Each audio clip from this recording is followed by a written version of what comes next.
main microphone on, and then main other backgrounds on. Oh, enough with the jokes. I have a serious... Look, before then, I do have a serious announcement that I have to make here. Due to mental health issues here, or mental health ongoings, Sheepster will not be joining us on the podcast for the foreseeable future. We're wishing him well, and we hope eventually he'll be ready, maybe one day, to come back full swing. When? I don't know. But the show must go on.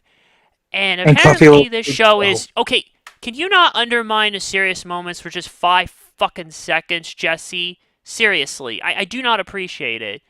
Just...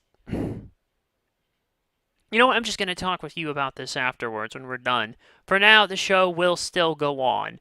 But we have a doubleheader this weekend of shows for WWE. We've got NXT Heatwave, and we have Money in the Bank, both in Toronto. But they're kind of a little out of order. You see, tomorrow, Saturday, is going to be Money in the Bank. Today, or not today, Sunday is going to be Heatwave. I'm sorry, aren't those normally reversed? Oh, wait, that's right. WWE does the pay-per-views on Saturday. So why throw an NXT show here when they never needed one, like, during the black and gold era of NXT? But you know what? Whatever. I mean, what can you do with this? We're just going to do Heatwave first, because there's not much here, so we can probably power through it, and then get to the real show that everyone's excited for, Money in the Bank. I'm CoffeeLover239, and with us, as always, is our resident John Moxley Stan Steven / Dean. Oh, Dean. This is where you say hi, Dean. Hello, everyone. There, when his connection wants to work. And we have my current new right-hand man for, let's just say, the good while, Jesse. What's up, big wiener? I mean, coffee. Okay, Jesse, could you please, man? It's been... Look, whatever. And last but not least, our resident jokester / historian, Quiet Jam. Yeah, see, it's good to see the historian title being added to the, the sheer stretch marks of my name. But good greetings and salutations, fellow wrestling fans. Hey, I'm trying to kill 2 birds with 1 stone here. What? Mm-hmm. What's Coffee's history about Friday? Jesse, okay, do not mention that right now. I swear to God, boy. If you don't stop, I'll just throw you out of there right now, and I will take that right-hand title back in an instant, man. Like, all I have to do is mention, because sometimes if you want it done right, you got to do it yourself. And I have it all set here, so let's just go. Meow. Okay, don't do that either. I heard that. I didn't do it. I heard what you said. See, okay, if you're just going to disrupt this madness, just go, man, please. Because this is not going to work here. I didn't even say anything. Well, I don't know. Well, I don't care who said it. Just stop it. And be honest right now, because I've had enough habitual lying over God knows how long. Okay, look. Just go on. Fine. First match. Carmen Petrovic and Ariana Grace versus JC Jane and Jasmine Nix. Random tag match for the pre-show, and you know what? There's no information, so I don't give a shit about this in any way, shape, or form. Let's try to see if we can get everyone else's predictions. Dean? Come on, you're supposed to give me your prediction. Do I have to... Wait, match? Oh, for God's sake.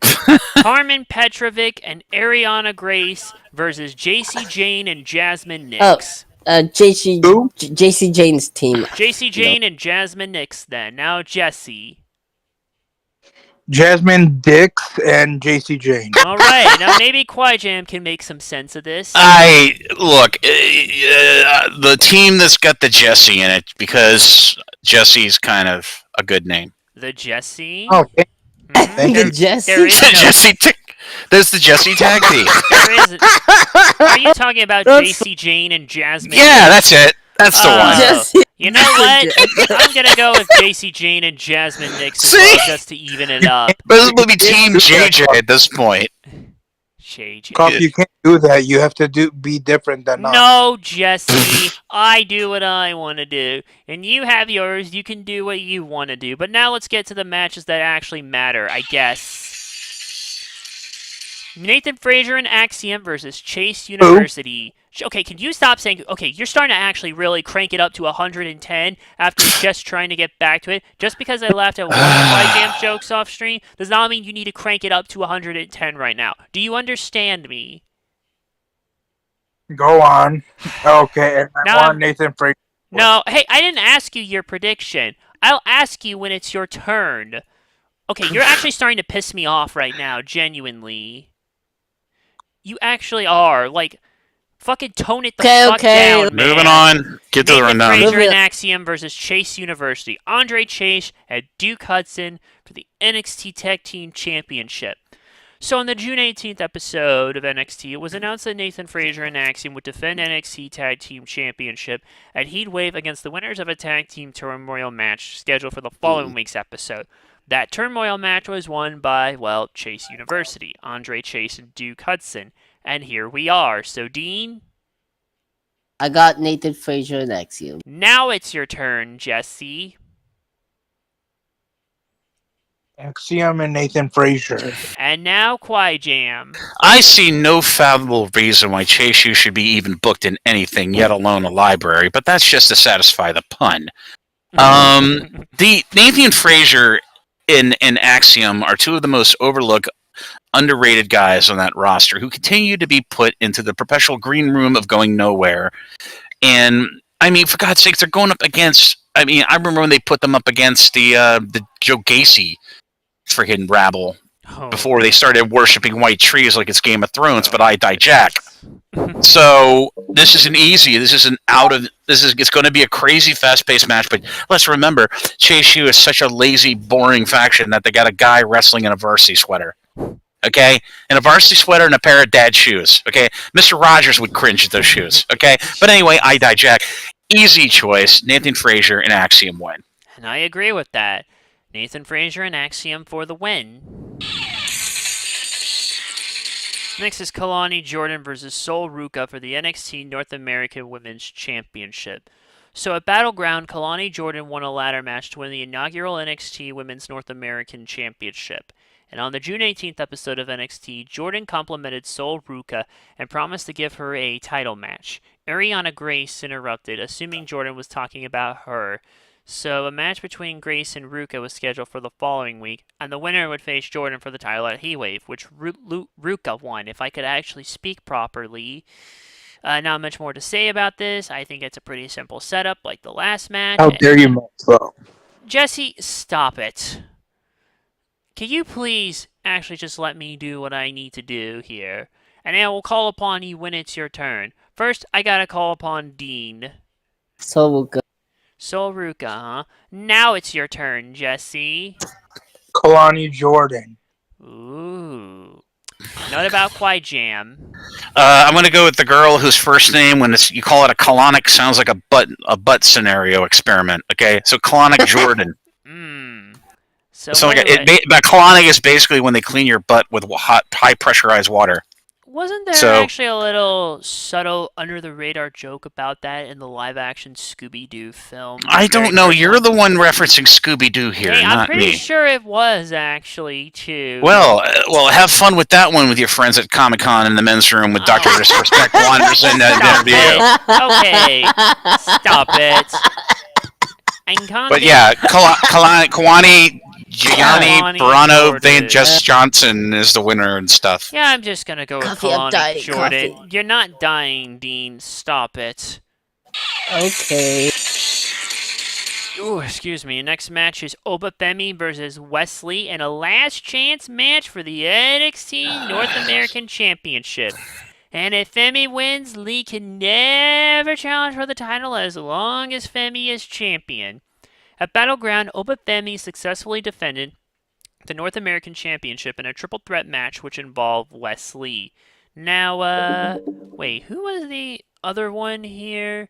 I believe Wesley Crusher. He ended up becoming a traveler. Oh my goodness. No, stop it. Wesley Crusher. Stop it. Joe Coffey. Where is it? Oh, Joe Coffey. Thank you. Now, where See, was Dean has his it? uses. Yeah, on the following you episode of remember? NXT, Yeah. Femi celebrated his successful title defense before being interrupted by Lee, who requested a title match. Femi accepted, but under the stipulation if Lee lost, he could never challenge for the NXT or the challenge for the NXT North American Championship as long as Femi was champion. And so the match was made official at Heatwave. Dean? I like both, but Really? I do like both, but Really? yeah, I I'm know sorry. you don't like. I'm doing Oba. Miz here. I'm doing Miz here. Can you believe it? I know you like. I know you don't Really? like Oba, but Really? I go with Oba. What about Oh you, my. Jesse? Blasphemy. Obafemi needs to be unemployed, so Wesley. Thank And goodness. what about Damn. you, Quiet Jam? Look, Obafemi out of the gate has been the flattest prospect of a guy who has been given a title so he could have a little bit of namesakeness when he's referenced on any future NXT show. Okay, he is not a champion. He never was a champion. He is just a seat filler. This is the funniest example of a title belt carousel ride I have ever seen before in the entirety of the modern NXT. And what I mean by carousel ride, it started on Wesley. He gets injured. They flip the title over to Obafemi. Then Obafemi is Dominic. Whatever. Oh, God. Dominic I forgot doesn't. about Dominic doesn't count. He's worthless. Okay. And so they flip flop it, and now it's going back to Wesley again. So it's like almost like all the build up on the prior shit didn't even exist. So they're going to give the title back to Wesley here, and everything's going to be good in that title world. Here's what I don't get. How long can Wesley keep going around in the mid-card title scene? Like, you think eventually he... Oh, I don't know, till a some green-shirted, let me ask green-headed, you- green-footed moron comes along and injures him let me again, a- and then they have to do the let me same ask- damn thing over again. Let me ask Quiet Jam something. Do you think Wesley's ready for the main roster? Do you think Dude, half 2/3 of that roster shouldn't even be at the Performance Center right now. They should be at a collegiate. They should be at a collegiate dormitory. Okay, I'm saying just West. Do you think he's ready for the main roster? Of course he is. But the problem is, what happens to a great percentage of NXT talent going up to the main roster? They get injured, a la Finn Balor, and then they just sit on the shelf. So if Wesley is injury prone, which I think he's kind of 50-50 on that right now, he's perfect. He's ready for the main roster. He's going to be way better than Melo. What did that do? Nothing. He's a dry fart. Where's he even been anyways? He's been backstage, sitting in the same special green anonymized chair of boredom as freaking Andrade. Is he in Money in the Bank? Is he in Money in the Bank though? I don't. Yeah, he is. But we'll Yeah, address he's in that it. when we get to that. He's in it. He's going to walk up with the Speed Championship, and 90% of the people in the audience are going to go, "Wow, that's a great weight belt he's wearing." Oh wait, that's a Speed Championship. What is that thing? Okay. I need to get my prediction out the way. Here's my Mhm. thing. How long can Wesley go in the mid-card title scene here? So, depending on how I see it, it's do we keep him here longer, or do we eventually get him into the main NXT title scene, which is a little bit crowded right now, or can we just bypass all that and throw him up on the main roster? I don't know, but I have a bad feeling that Obafemi. You have a bad feeling he's going to end up in the stratosphere of Mello, and they become the next stupid freaking Street Profits tag team of forgettability. We'll see. Anyways, literally. Next. Roxanne Perez versus Lola Vice. At Battleground, Roxanne Perez defended the NXT Women's Championship, and on the next episode of NXT, Perez addressed the state of the women's division, with several women stating why they deserve to be her next challenger, and that included Lola Vice, who cited her victory over Shayna Baszler in an NXT Underground match at Battleground. The following week, Perez and Vice teamed together in a triple threat tag team match, which they won, only for Perez to attack Vice after the match. On the next episode, Vice attacked Perez after her match and stole the title. Later that night, Vice placed the title in the office of NXT General Manager Ava and demanded a title match against Perez at Heatwave, which was later made official. Oh, Diener. My name is not Ava, it's Ava. Alright, okay, just get go right. in order, okay, guys? Hold on, I gotta take this call. Just go in order. Dean first, then Jesse, then Quiet Jam. Hurry up, bro. Dean. Roxanne. Jesse?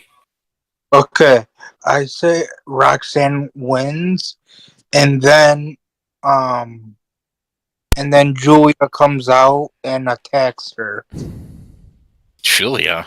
Do you realize Julia's still on the shelf, right? Mm-hmm. Who did Dean say, by the way? Roxanne. Dean said Roxanne. Is that correct? I believe so. Yes, I said Roxanne. Jesse? I said Roxanne. Roxanne, huh? Alright, and now it's Quiet Jam's turn. Oh, excuse me while I ravenously pick my nose at the mere thought of both of them being of even a championship material. Ah, there, my nose feels better now. And I did hit oil, surprisingly, but I dijack.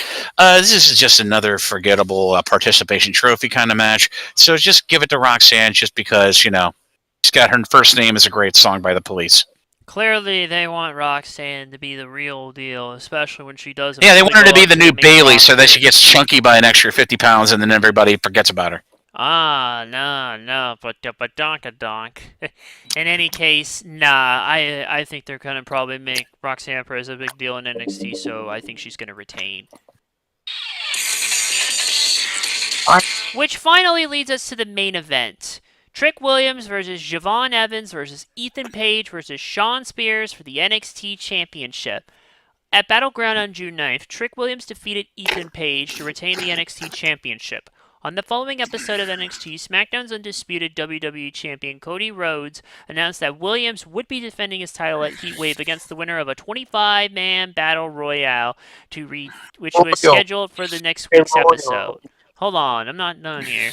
The Battle Royale was won by Javon Evans. Later that night, however, Page argued he was never officially eliminated from the Battle Royal as he was attacked by Oro Mensah. So a match between Evans and Page was scheduled for the main event, and Page won. Then after the match, Williams and Page brawled while Shawn Spears attacked Evans. The following week, Spears defeated Williams in a non-title match. With Evans, Page, and Spears having a claim to the title match, NXT General Manager Ava announced that Williams would defend his title against the three men in a fatal four-way match at Heatwave. Boy, half the field is made up of former AEW guys, huh? What, Jesse? Before you continue, say Battle Royal. Don't say Battle Royale. That pisses me off. Oh, stop it. Really, Jesse? Really? Really? Yes. That pisses you off. Yes. I said, you need to get your priorities straight. Okay, I'm like the genuine Southern gentleman in this VC, so I feel slightly offended at that characterization. I'm trying to do a Foghorn Leghorn impression for. I tell you, son, you have no absolute grasp on reality because your waistline's so big. I tell you, son. Whatever. This is going to be the match of the night, undoubtedly. We've got a bunch of talented guys in the ring here, even if half of them are former AEW too many guys. Anybody more than 6 is too many. Yep. There's a reason you don't see six-pack challenges often these days. All right, Dean, you're up first. Whoop that trick. Get him. Whoop that trick. Get him. Whoop that trick. Get him. Okay, that's Whoop enough. That trick. Okay, Dean, that's enough here. I get your point. Whoop that trick. Jesse. I want Ethan Page to win. Ooh, so I guess there's your final answer, huh? Yeah. Okay. Whoop that trick. No, now you're saying the other thing. Okay, enough. Quiet Jam, it's your turn. This is, like I said, my rule in wrestling is you should not have a match with more than 6 people, even if it's up to a good even number of 6 people. This is just too much intrigue and too much confusion, especially with how self-confusing NXT is as a promotion. But I dijack.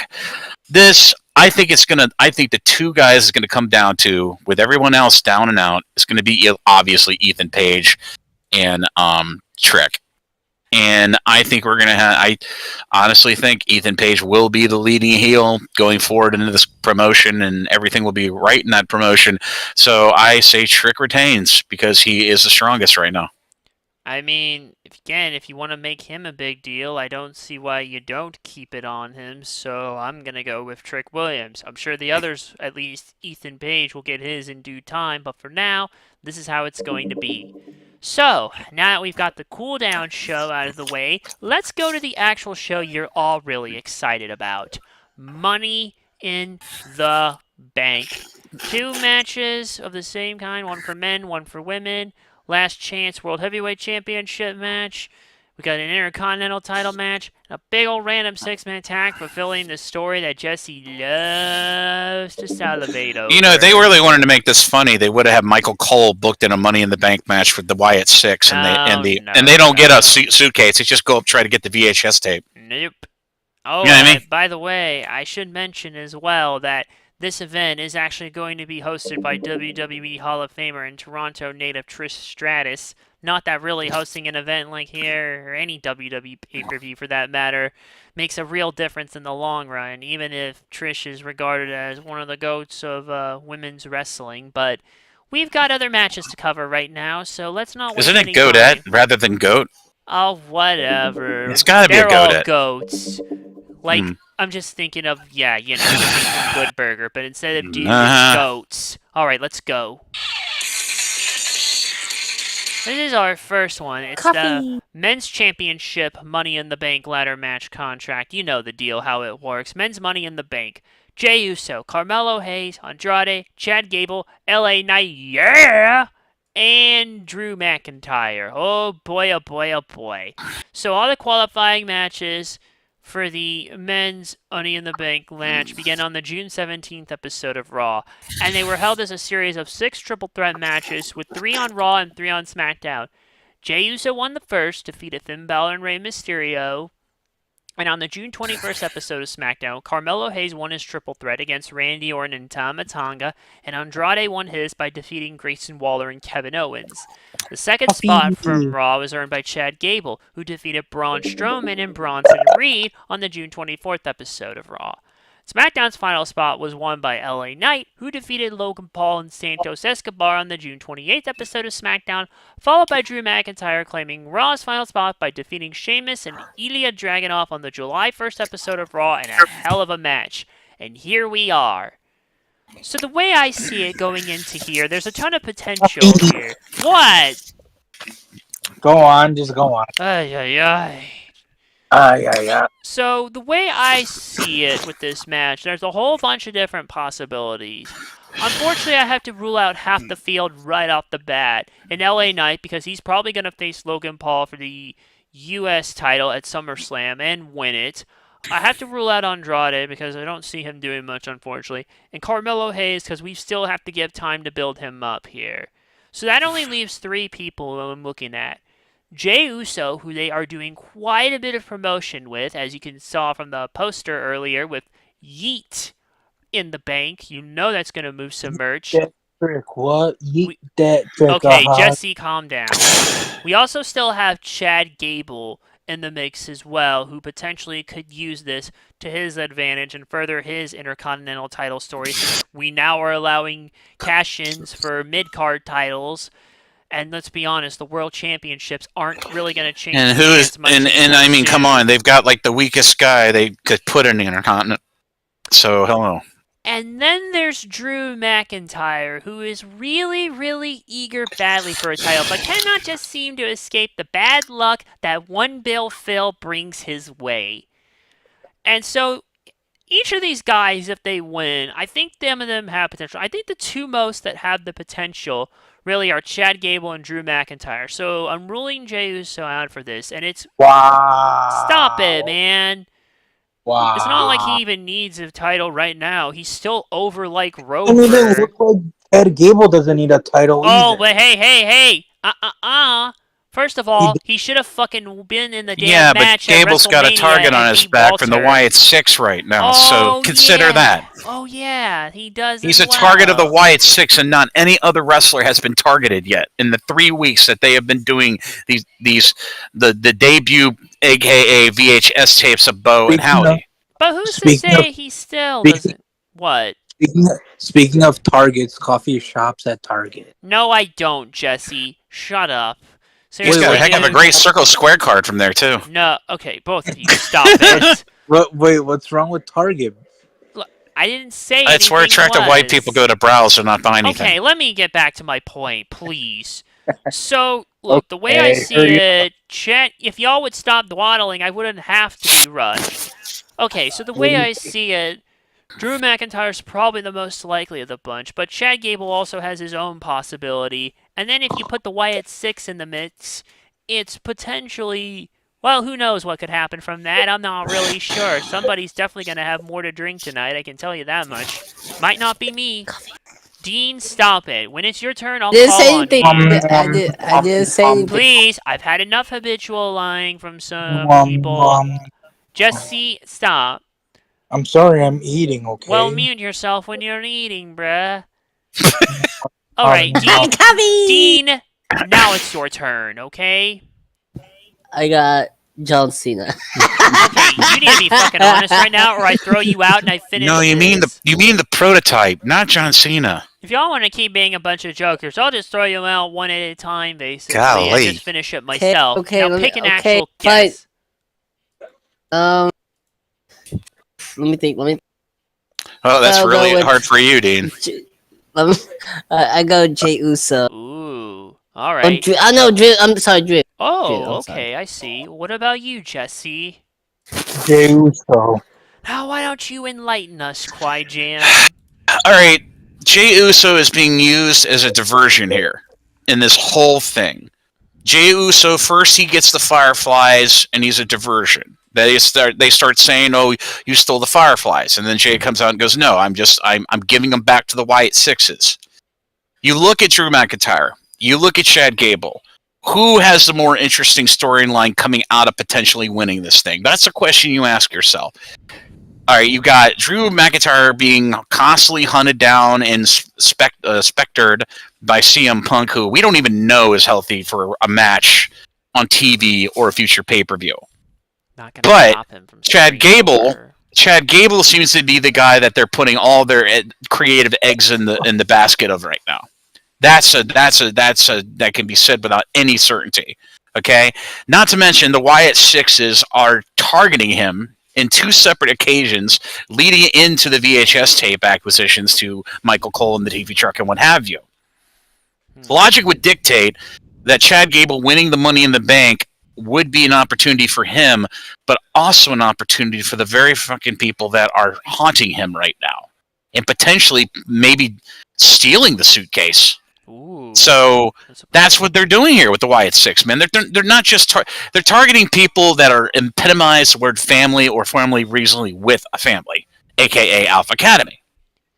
Now, the two most obvious people that the Wyatt Sixes could abduct if Chad Gable wins is the very guy that he's been trying to get back into good graces with since the beginning of Alpha Academy, Otis. And the other target is Chad Gable himself. They indoctrinate him a la Brian and the original Wyatt family into the Wyatt Sixes. Then they have the control of the Money in the Bank suitcase. Think about that. What if Uncle Howdy somehow gets a suitcase and then cashes in and goes for a title? The first ever ring performance from the new Bo Dallas Uncle Howdy. So that is what you have to consider here. And I honestly think they've been denying Drew McIntyre multiple times. Not the story with Gable. So the good running money here is that Chad Gable wins it, and then somehow the Wyatt Sixes come into the mix either that night by abducting him, or abducting Otis and using him as collateral for him to give up the suitcase to said, Wyatt Sixes. Or, they abduct him and swallow him whole. And then we get Chad Gable as a member of the Wyatt Sixes wearing a cute little mask and going around like a Mortal Kombat character. So I say, for a more interesting storyline and to keep moving the Wyatt Sixes up to a contention of a title, I say Chad Gable. No question. Drew McIntyre he's been screwed 2 times so far. Once by the company, and then the other one by CM Punk. So they're going to keep Drew McIntyre busy with CM Punk. That's where he's going to be preoccupied.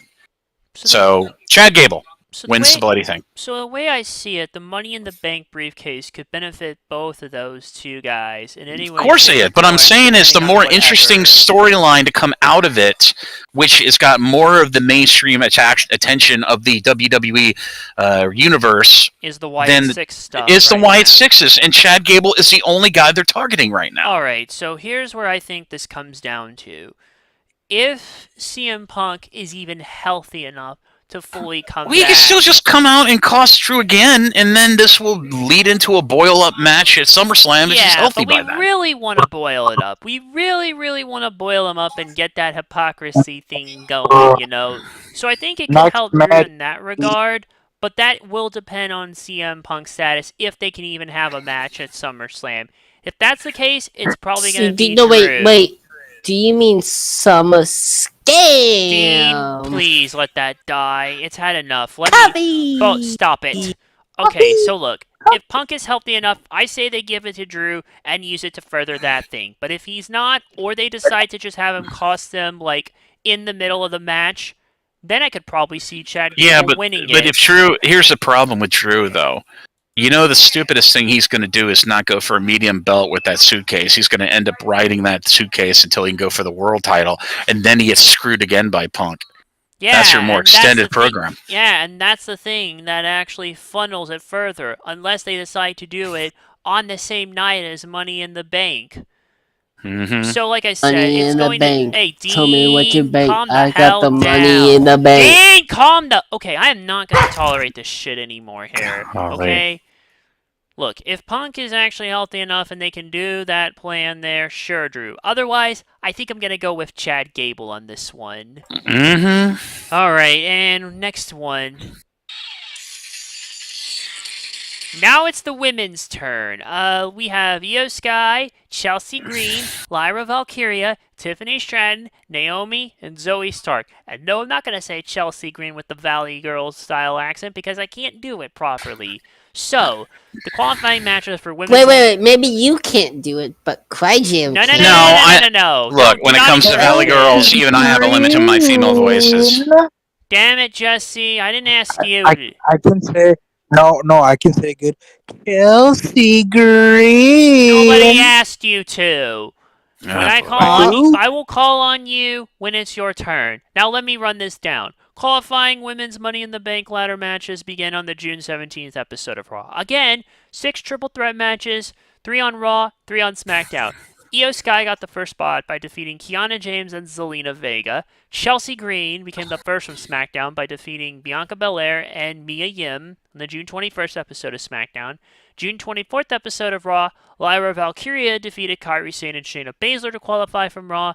SmackDown's final 2 spots were determined on the June 28th episode of SmackDown, where Tiffany Stratton defeated Jade Cargill and Candice LeRae. Naomi defeated Blair Davenport and Indy Hartwell the same night. And Raw's final spot was won by Zoe Stark, who defeated Dakota Kai and Ivy Nile on the July 1st episode of Raw. So the way I see it, there's a little bit more potential here, and the field is a little bit more open compared to the men's. Right off the bat, looking at these names, Io Sky already had her moment last year, so I don't see the benefit of repeating here. And then we had Naomi, who I cannot see winning it, unfortunately. And probably, actually, I could rule out Zoe Stark while I'm at it. Okay, maybe not. I don't know. Look, there's only one name I really actually have properly in mind for this, to be honest, even if the field seems a little bit more open. But I'll get to that when it's my turn, and for now, everyone else will get their turn. So, Dean? I got Tiffy time. Tiffany Stratton it is for him. And Jesse? Yep. Same thing as Diener the Wiener.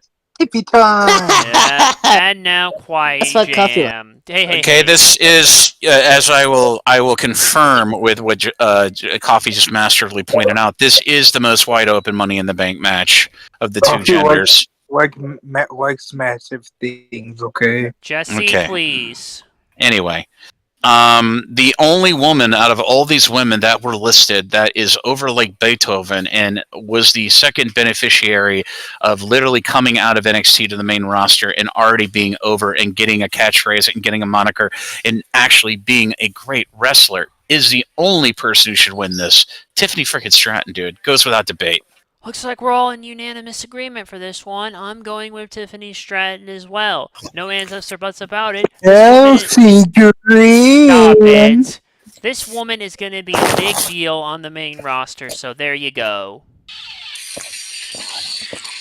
And now the normal matches. Well, I say normal, but not this one. Damian Priest versus Seth Rollins in a last chance match for the World Heavyweight Championship. If Priest wins, Rollins can never challenge for the title again as long as Priest is champion, which will probably only last until SummerSlam if we're being honest. And if Rollins wins, Priest goes bye-bye from the Judgment Day. On Night 2 of WrestleMania XL on April 7th, Seth Rollins lost the World Heavyweight Championship to Drew McIntyre, who would in turn immediately lose the title to Damian Priest in the latter's Money in the Bank cash-in match. Rollins then took time off due to a knee injury.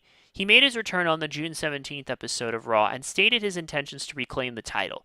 As Rollins was about to announce his participation in the men's Money in the Bank ladder match, he was interrupted by Priest, who said that out of respect, he had actually wanted to cash in on Rollins at WrestleMania. Oh yeah, coming right back on Rollins. Yeah, Rollins noted similarities how they both won their first World Heavyweight Championships via Money in the Bank cash-in at WrestleMania, except Rollins was more awesome. It happened at WrestleMania 31 in 2015. After being asked by Rollins about what he wanted his legacy to be, Priest decided to challenge Rollins at Money in the Bank with the World Heavyweight Championship on the line, and Rollins accepted. Match was made official, but we're not done yet. The following week, Priest declared that Rollins would never see the mountaintop as long as he was champion. Rollins then came out and proposed if he lost, he would never challenge for the title as long as Priest was champion after this. But if he won, Priest would be forced to leave the Judgment Day, and Priest accepted. Oh, brother. Enough with you two. And that So in the text chat with the GIF craziness, even... Okay, look, the way I see it here, we have it like this. Does Rollins need another World Heavyweight Championship? Not necessarily, but at the same time, things haven't been exactly peachy. What, Dean? Yeah. I'm just gonna say, whoever wins, it won't last long. Whoever wins, if Seth wins, it's gonna be a transitional champion because they're gonna get back to the shelf. Because SummerSlam, we all know who's gonna win that match. We'll get that when we get there. Seth's gonna win because I think Seth's gonna win because I want to see. Dean, I will call on you when it's your turn, okay? Whoa, Coffee, you don't have to be hostile. Dean, I'm not being hostile, man. Stop it. Yes, you are. Okay, stop it. Just stop it. You know, if you weren't at 110 up here, this wouldn't be up here. Please. Where's up? Just Just stop it and let me fucking speak. Hey, go ahead. So, the way I see it, Rollins doesn't even need a friggin' title at this point. But at the same time, things have not been peachy between the Judgment Day ever since Rhea was forced to vacate the title. I mean, you've had freaking Liv come in and trying to stir the pot. Priest isn't happy with the way they've been handling things, even though Liv did help them get the tag team titles back. But I don't know. Like, honestly, I really don't. I mean, I feel like the stipulation is just adding more excitement to the match than it really needs to be yet here. And then eventually, sooner or later, I don't know, like, if Priest loses, then it could really drive the wedge further and accelerate the breakup a bit faster, but I don't know. Dean, now it's your turn. So, Seth, because I want to see Seth versus Gunther, to be honest. There you go. Now you may speak, Jesse. Seth versus Gunther is the way to go. Oh, so you think Rollins is actually going to win, huh? Yeah, I think he's going to face Gunther, and this is a bold prediction. I think he's going to beat Gunther by count out. No. Gunther. Walter. Walterish Gunther or Guntherish Walter. Depending on where you join, if you whatever that it's Walter, god damn it. And I would Walter, god damn it. Now shut up and let me speak here, because I was gonna say I said no to by count out. Come on, man. Alright, Quiet Jam. I honestly don't care about either of these people. To be completely brutally honest, they've done everything with Rollins imaginable. It's repetition with him. Damian Priest should have never gotten his hands on a title, but they've got this stupid booking fixation where they put a title on the most unlikely person who never in a clear mind would have ever deserved it, a la Damian Priest. And to be completely brutally honest, the Judgment Day is in shatters right now. They're in complete tatters. Can I ask you something? Complete tatters. Is this like a same level as a Jinder Mahal World title reign? Like pretty much. Oh, Pretty much. It's as flat. It's as flat as Jinder Mahal, dude. Oh, I wouldn't go that far. It is, dude. Is there any crowd reaction with Damian's on camera? No. Is there any reaction to a Damian Priest match? No. So it's they're putting this title on somebody completely unlikely who doesn't deserve it, who's in a poor man's bloodline faction that's dead in the water because they're repeating the whole stupid mommy Dominic thing by putting insert Liv Morgan into it. So it's turning into Maury Povich with these people, and the whole time Finn Balor's just sitting in the background playing WWE 2K24 on the screen, wondering, why am I even here? Why am I not a champion? You wanted to say something, Jesse? Yeah. Well, let me gather my thought. I had something, and then good luck on that one. Shit. So anyway, let me finish my thought. Mm-hmm. The bloodline is dead in the water. They have been dead in the water, and they'll continue to be dead in the water as long as they keep repeating angles, which they've done previously. Whilst Finn Balor, who should be the world champion right now, even if it's a copper belt, until he wises up and goes, you know what, I'm not taking this Ricochet kind of behavior or booking anymore. I'm moving on. So I say Rollins wins it. For the sake of my sanity, for the sake of all the people who are sick and tired of the Judgment Day getting all this time and getting all this stuff to see how freaking inappropriately less poor man's Edge Lita live freaky show on SmackDown. This whole Liv and Dominic, like I said, the Liv and Dom thing is just, it's ruining it. It's ruining everything. And then when Rhea comes back, it's going to be Liv and Rhea Ripley in a one-sided match on who gets Dominic. And boy, custody of Dominic on a ladder match. Yes. No, you mean Dominic on Dominic's mullet tied onto a stick match. No. You want to do one better, bro. Like I said, on a forklift, bro. Okay. No, you mean Mama Guerrero on the no. Buff Bagwell's mom on a forklift. Okay, let's remember that. No, what the hell is Damian Priest, like I said, Damian Priest will not hold this. It will go back to Rollins, and then bigger, better, fruitful matches, as previously discussed, will happen. If Damian Priest retains, then the stagnation continues, and I just honestly don't care. I don't care who friggin' wins at this point. We all know who's winning at SummerSlam, assuming that actually happens in the first place. So you know what? I'm just gonna go with Seth Rollins, because it does not matter. We know who's getting that belt. It's coming to the ring general sooner rather than later. So yeah, Rollins. Next. I said next. Thank you. Sami Zayn versus Braun Breaker for the IC title. Here's a normal match. On the June 17th episode of Raw, Sami was celebrating his Intercontinental Championship defense from Clash at the Castle, Scotland. He was interrupted by Braun Breaker, who stated he wanted Zayn's championship. On the next episode, Zayn confronted Breaker backstage outside of Raw General Manager Adam Pearce's office and agreed to defend the title against Breaker and Zayn in Canada at Money in the Bank. And Pearce made it official. So we're in Sami Zayn's home country, but Braun Breaker is slowly getting over. And the dude, I think, is beyond further already. Oh, goodness. Who's got the ASMR munchies right now? What? I didn't say anything here. Never mind. Just look. So, the way I see it here, it's like, do you either give Braun maximum heat by beating Sami in his home country, or do we just keep Sami but keep Braun away from it? I don't know. This one has left me in a little bit of a way right now, to be honest. Dean, you're first. I feel like Braun Breaker should get that Brock Lesnar treatment. You know how Brock never won a mid-card. Dominant early on.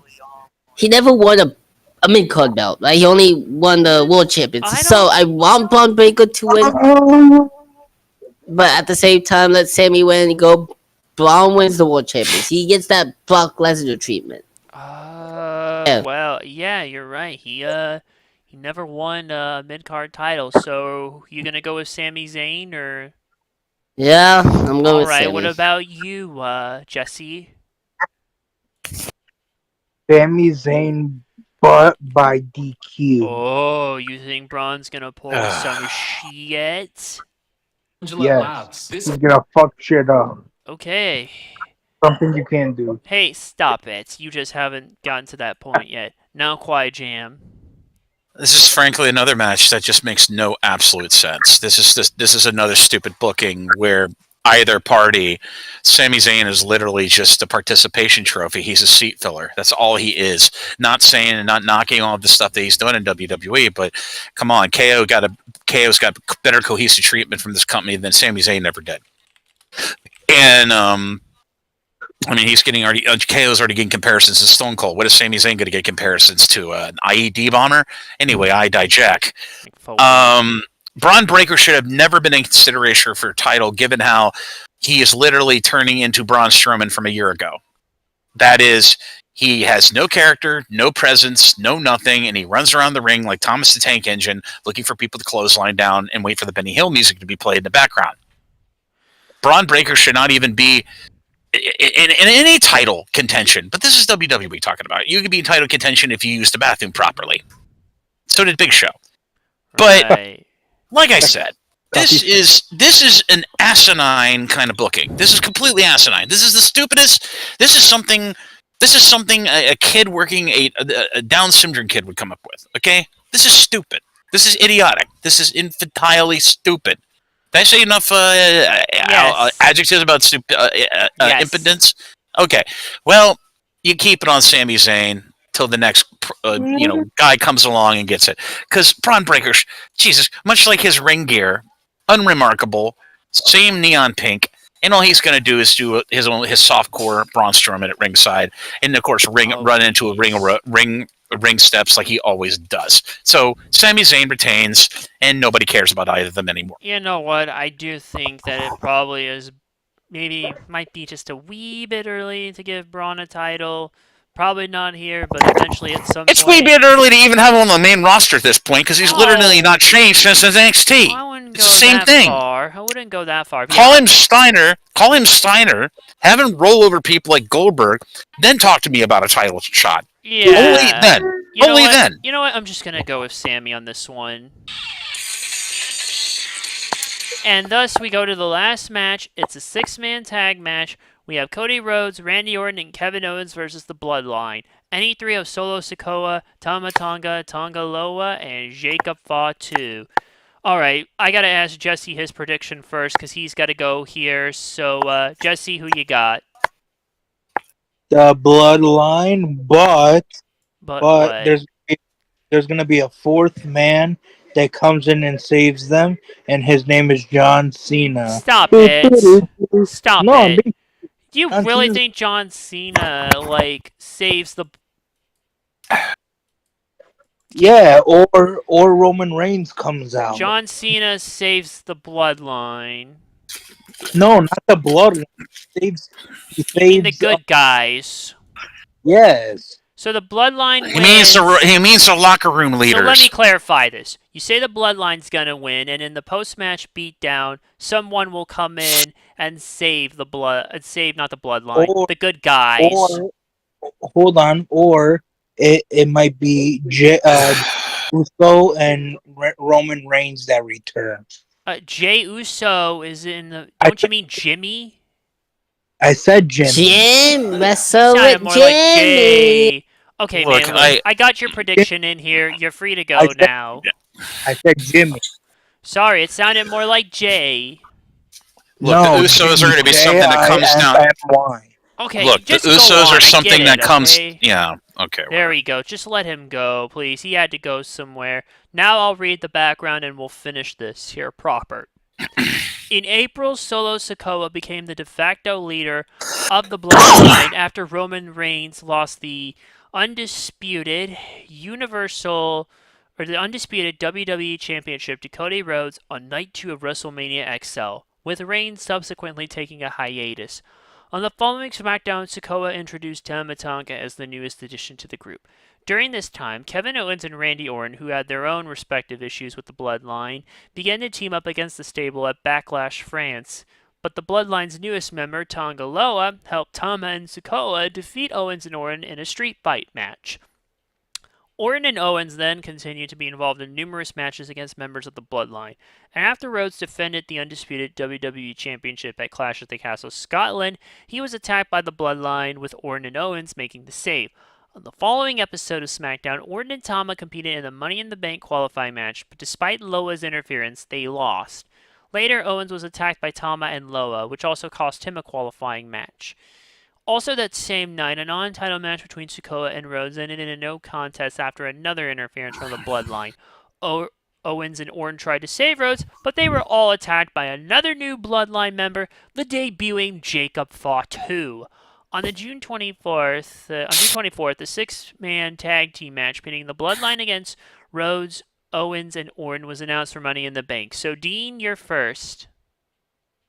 The Bloodline. Ooh, what about you, Quiet Jam? Okay, this is going to be the most fertile story. Now, the reason this three-way tag is being done is because Cody is selling rib injury from the Jacob Fatu splash onto the commentating table, so that's why they didn't decide to book him in a singles match for the World Title. Yeah, three-way rib injury, which is totally kayfabe and not real. So my prognostication here is going to blow your freaking minds. Okay, it's gonna come down to the Bloodline looking like they have gotten the superiority here, and that they pretty much are going to wipe the ground with, I like to call them, the locker room leaders, Cody, KO, and the other guy.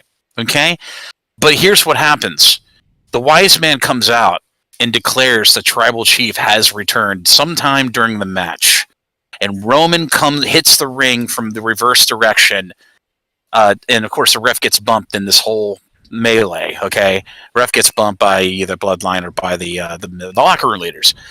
Roman hits them all with spears, but Jacob Fatu is still not down and out. Or Solo faces him, hits him with the Samoan spike, puts Roman down. But what they don't all expect is that another new member shows up.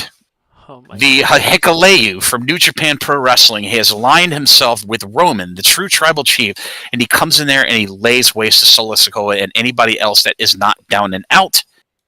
And KO, or one of the locker room leaders, comes out, pins 1, 2, 3. The locker room leaders win over the Bloodline, but we have just gotten the beginning of the Bloodline Civil War, and down the road, we will see the remerger of the Usos, Jimmy and Jay. And then behind Hikuleo and Roman, you have 4-on-4. And this will lead to Survivor Series, where we get the inevitable either War Games match or 4-on-4 Bloodline Civil War. A real Civil War. Not some stupid tag team versus tag team Bloodline Civil War that we got last year. Yeah, which was garbage. Ended up meaning nothing in the end. It's not even a Civil War. It was just a glorified, Wolfpack versus NWO garbage. Okay, it wasn't even a Civil War. This time we have 4-on-4. This is an even numbered match, so they could do a War Games match if they want to here, and that would be what's best for business. So I say returning Roman Reigns with a debuting Hikuleo, or you could say Tala Tonga, and then slowly the Usos come back in the fold with Roman, and then it's all Civil War. But I say the locker room leaders for the win. Yeah, that would be nice, but I have a feeling the Bloodline are going to be so damn dominant, especially given the... I know, but you got Roman returning, and you've got Hikuleo coming out there, who is much bigger and much stronger than them. And, the contrast of styles, let's just say if Tala bumps into Jacob. Oh, Jacob will be freaking smashed, dude. He will be smashed. We'll see. Yeah, I'm just going to go with the Bloodline on this one. Oh, God. Whatever, that's it. We're done. That's the last match on the card. So thank you both for being here as always, and Jesse as well. Next WWE pay-per-view we will be covering will likely be SummerSlam. And, oh wait, no, that's actually in like... No, 3, not 4 SummerSlam. weeks. Huh? There's something else. Wait, something else, isn't there? There's some. No, there's not. It's like okay. Well, okay.